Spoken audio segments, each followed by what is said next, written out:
Banyumas merupakan bagian dari Kerajaan Mataram dengan bupati pertamanya pada tahun 1571 Masehi adalah Raden Djoko Kaiman dengan gelar Adipati Merapat. Pada pemerintahan Djoko Kaiman, mulailah dibangun tempat-tempat pemerintahan dan salah satunya adalah pendopo yang didirikan pada tahun 1582 Masehi. Konon, ketika akan dibangun, semua sesepuh atau tokoh masyarakat Banyumas menyumbangkan calon saka guru pendopo atau bahan bangunan yang lain.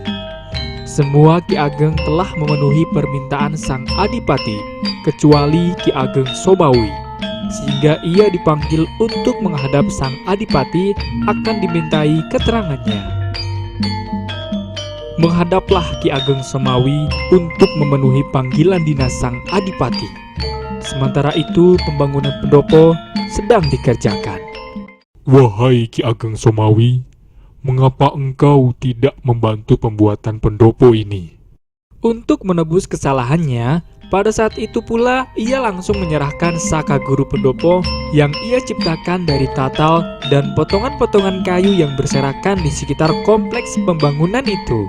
Apa maksudmu Ki Ageng Somawi? Hal itu oleh sang adipati tidak disambut baik.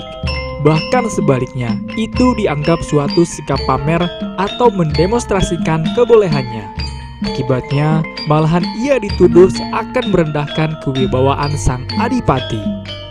Atas tuduhan yang kurang adil, Ki Ageng Somawi marah. Segeralah meninggalkan kadipaten tanpa pamit. Sang adipati merasa sangat tersinggung. Ia menyuruh prajurit kabupaten supaya menangkap Ki Ageng yang dianggap ngungkak krama itu. Prajurit, cari dan tangkap Ki Ageng Somawi. Namun karena kesaktiannya, ia dapat lolos dari upaya penangkapan prajurit dan pergi menuju Padepokan. Pada tahun 1707 Masehi, pendopo tersebut dinamai Sipanji oleh Tumenggung Yudanegara II selaku Bupati Banyumas ke-7. Nama Sipanji kemungkinan diambil dari nama salah seorang Bupati Banyumas, yaitu Raden Adipati Panji Gandakusuma, putra dari Yudanegara I. Pada tahun 1861, Banyumas dipimpin oleh Kanjeng Raden Adipati Cokronegara I. Terjadi bencana banjir hebat karena meluapnya Kali Serayu.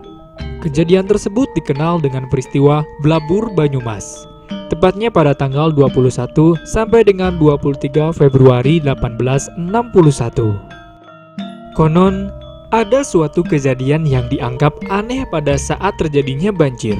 Ketika air masuk menggenangi halaman pendopo semakin meninggi, soko guru pendopo itu terangkat seolah-olah terapung. Setelah air surut, soko guru itu berdiri pada tempat semula, tidak bergeser sedikit pun dan masih kokoh. Kejadian ini pun menjadi perhatian rakyat Banyumas. Setelah kejadian banjir yang melanda, pemerintah Banyumas terus berbenah dan berkembang.